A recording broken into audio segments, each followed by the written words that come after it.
যাদের নামের শুরুতে এম দিয়ে রয়েছে তাদের বর্তমান সময় কেমন যাবে জেনে নিই। যাদের নামের শুরুতেই এম দিয়ে রয়েছে তারা হঠাৎ নিজেকে চেঞ্জ করা শুরু করে দেবে, নিজেকে অন্যদের থেকে আলাদা করার চেষ্টা করবে। মানে কারোর সাথে কথা বলবে না, দূরত্ব বজায় রাখার জন্য নিজেকে সবসময় কাজের মধ্যে ব্যস্ত করে রাখবে।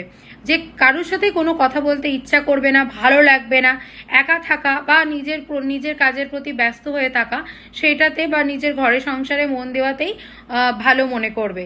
অন্য কারোর সাথে কথা বলা, ঘুলে মিলে যাওয়া, সেগুলো অতটা ভালো লাগবে না। যতই মানুষ তোমার নামে নিন্দা করুক, বাজে কথা বলুক, যা কিছুই বলুক না কেন, হঠাৎ এমন হবে যে তুমি তাকে টোটালি ইগনোর করছো, যে তুই যা বলার বল, আমার কোনো যায় আসে না, ফারাক পড়ে না। তোমার মানে কারোর সাথে কথা বলতেই ইচ্ছা করবে না, একা থাকতে ইচ্ছা করবে, নিজের মতো করে থাকতে ইচ্ছা করবে। মনে হবে যে যা পারে বলুক, আমি আমার মতো যা করার কিছু কাজ করার আমি করি। তো হঠাৎ কিন্তু এই জিনিসটা, যাদের নামে প্রথম অক্ষরই এম, তাদের মধ্যে এই জিনিসটা দেখা যাবে। দ্বিতীয়ত হচ্ছে শরীরটা দুর্বল অবশ্যই হবে, শরীরের জায়গাটায় খারাপ হবে, পেটের সমস্যা একটু হতে পারে, পেটে যন্ত্রণা, একটু অসুবিধা হতে পারে, আনকমফোর্টেবল ফিল হতে পারে, হোয়াইট ডিসচার্জের প্রবলেম একটু আসতে পারে, মাথা যন্ত্রণার সমস্যা একটু আসতে পারে, চোখের প্রবলেম বাড়তে পারে।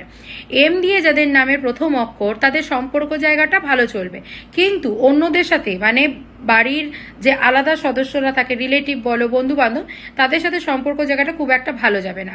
তো সবাই কিন্তু সাবধানে থাকো, শেয়ার করে দাও তোমাদের নামের প্রথম অক্ষরগুলো কি।